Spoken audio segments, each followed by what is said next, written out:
Hello everyone and welcome to AMC talks. మొత్తానికి దేవర trailer అయితే release అవ్వింది. Firstly trailer మీద నా ఒపీనియన్ చెప్పాలంటే ఇట్ వాస్ డీసెంట్. అంటే మరీ తోపు తురుము అనేలా లేదు, అలా అని తీసి పారేసే ట్రైలర్ అయితే కాదు. నాకైతే ట్రైలర్ చాలా వరకు ఇన్కంప్లీట్ గానే అనిపించింది. మేబీ అంతా సినిమాలోనే చూపిస్తారా లేక నిజంగా సినిమాలో కూడా ఈ మాత్రమే ఉంటుందా అనేది థియేటర్ లోనే ఎక్స్పీరియన్స్ చేయాలి. సో ఏంటి, ఎక్కడ తక్కువైంది ఎక్కడ ఎక్కువైంది అనేది డీటెయిల్డ్ గా ఈ వీడియోలో డిస్కస్ చేద్దాం.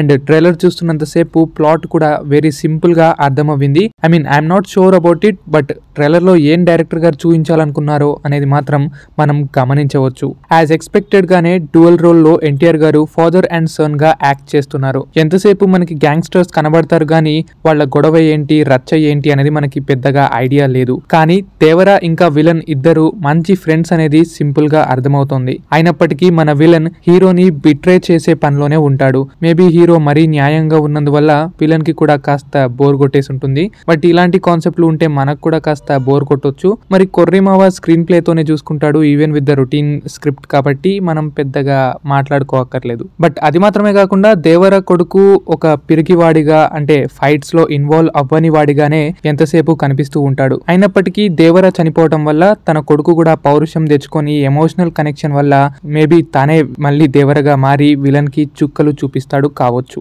ట్రైలర్ చూస్తున్నంతసేపు నాకు అర్థమైన విషయం అయితే ఇదే. సో ఇదే సినిమా యొక్క బేసిక్ ప్లాట్ అని కూడా అనుకుందాం. It was very routine thing. కాకపోతే స్టోరీ సెటప్ అంతా వేరే చోటు పెట్టారు. Just a change in characterisations కావచ్చు అంతే. ఇంకా ఒక సీన్ లో దేవర కొడుకు ఒక కత్తులతో ఉన్న కుర్చీని అయితే చూస్తాడు. Maybe it is a throne. అంటే దేవర చనిపోయాడు కాబట్టి ఆ పొజిషన్ ని మన దేవర కొడుకు అందుకోబోతున్నాడు అనేది ఈ సీన్ కావచ్చు. సో దేవర అన్యాయానికి ఒక భయంగా మారి అందరినీ ఎదిరిస్తూ ఉండగా ఒకానొక టైంలో విలన్ బిట్రే చేయడం, మేబీ పడవలోనో ఏదో ఒక కొంపలోనో ఫైట్ లో దేవర చనిపోవటం. ఆ ఎగ్జాక్ట్ సీన్ తర్వాత దేవర వాళ్ళ తల్లితో దేవర కొడుకు మాట్లాడుతుంటాడు. After that conflict and emotions మన చిన్న దేవర అనే లీడ్ లోకి వస్తాడనమాట. సో సేమ్ దేవర రెఫరెన్సెస్ తోనే దేవర కొడుకు కనిపించడంతో విలన్స్ కూడా హవాక్ అవుతారు. బట్ ఇందులో ఏమైనా చేంజ్ ఉందా, కాస్తో కూస్త కొత్తదనం ఉందా అంటే దేవరాని చంపడానికి ఒక ఆయుధం అయితే కావాలి. ఆ ఎగ్జాక్ట్ డైలాగ్ టైంలో దేవర కొడుకుని ఇంట్రొడ్యూస్ చేస్తారు. సో ట్రైలర్ స్క్రీన్ ప్లే ప్రకారం విలన్ కొడుకుని యూజ్ చేసుకుని తండ్రిని చంపుతాడు అనేది మనం గ్రహించవచ్చు. అది ఎలా ఏంటి అనేది సినిమాలో చూసుకుందాం. బట్ ఓకే, డ్రామా ఫైటింగ్లు అంతా బానే ఉన్నాయి. బట్ మెయిన్ ప్లాట్ ఎక్కడ,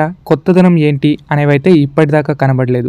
ఆ సినిమాటోగ్రఫీ గానీ ఆ కలర్ గ్రేడింగ్ గానీ ఇదంతా కొత్తగా ఉంది కదా, కొత్త వరల్డ్ సెటప్ చేశారు కదా అని అనిపించవచ్చేమో. కొత్తగా కనిపిస్తుంది కానీ మెచ్చుకునే టైప్ లో కనిపించట్లేదు. మరి డార్క్ బ్లాక్ కలర్ గ్రేడింగ్ సాగుతూ కొంచెం వికృతంగా కూడా అనిపించింది. అండ్ ఈ షాట్ లో దేవర వచ్చి అలా దూకటం ఏంటో గానీ కొంచెం ఆర్టిఫిషియల్ గా ఉంది. బాలేదు అనలేను కానీ ఆర్టిఫిషియల్ గా ఉంది. ఇంకా షార్క్ ఫైట్ మీద అయితే బానే హోప్స్ ఉన్నాయి. సో డిసప్పాయింట్ చేయకపోతే చాలు. అండ్ ట్రైలర్ చూస్తున్నంతసేపు నాకైతే వీరసింహారెడ్డి కూడా గుర్తొచ్చింది. అందులో కూడా డబుల్ రోల్స్ ఉండడం, అయ్యను లేపడం, కొడుకు మొత్తుకోవడం, విలన్ ని లేపేయడం, అది ఒక రొటీన్ కైండ్ ఆఫ్ థింగే. సో ఈ సినిమాలో డిఫరెంట్ గా ఏం ఆఫర్ చేస్తారు అనేదే నా యొక్క లాస్ట్ హోప్. ఆచార్య వైబ్స్ కూడా కొంచెం కనిపిస్తున్నాయి. అది ఆచార్య అయితే ఇది శిష్యుడు అన్నట్టు ఉంది. సో ఎనీహౌ ట్రైలర్ ని బట్టే సినిమాపై నెగిటివిటీ కూడా పెంచుకోలేం కాబట్టి నాకు ట్రైలర్ మరీ అంత గొప్పగా అనిపించకపోయినా ఎన్టీఆర్ ని చూస్తున్నంతసేపు పర్లేదు, బానే ఉంది. మాస్ హీరో మాస్ కట్అవుట్ లాగేస్తాడులే అనే ఒక చిన్న హోప్ అయితే ఉంది. So my last hope is NTR అనే చెప్పాలి. అనిరుద్ విషయానికి వస్తే సాంగ్స్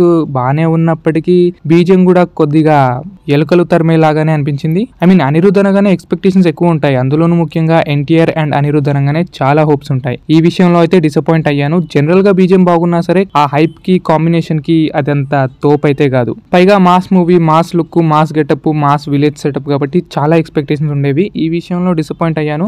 సినిమాలో అయినా అనిరుద్ గారి బీజిఎం సాటిస్ఫై చేస్తే చాలు. లేదని జవాన్ లానే ఒకటే బీజిఎం రిపీటు వేస్తే ఇంకా అంతగా వర్కౌట్ అవ్వదు అనేది నా ఉద్దేశం. మరి ఈ మాత్రానికే పార్ట్ 2 ఆర్ ఈ మాత్రానికే పాన్ ఇండియా రిలీజా? కాబట్టి ఏదో ఒకటి ఉంటేనే ఇంత గ్రాండ్ రిలీజ్ చేయరు కాబట్టి ఇది పెద్ద సినిమా కాబట్టి ఆ చిన్న గౌరవంతో నా ఎక్స్పెక్టేషన్స్ మినిమం అయితే ఉన్నాయి. సో సినిమా బాగుండాలి, TFI అంతకన్నా బాగుండాలి అని కోరుతూ సెలవు తీసుకుంటున్నాను. సో మీకు ట్రైలర్ ఎలా అనిపించింది అనేది కామెంట్ సెక్షన్ లో చెప్పండి. మరో వీడియోతో కలుద్దాం. See you soon again.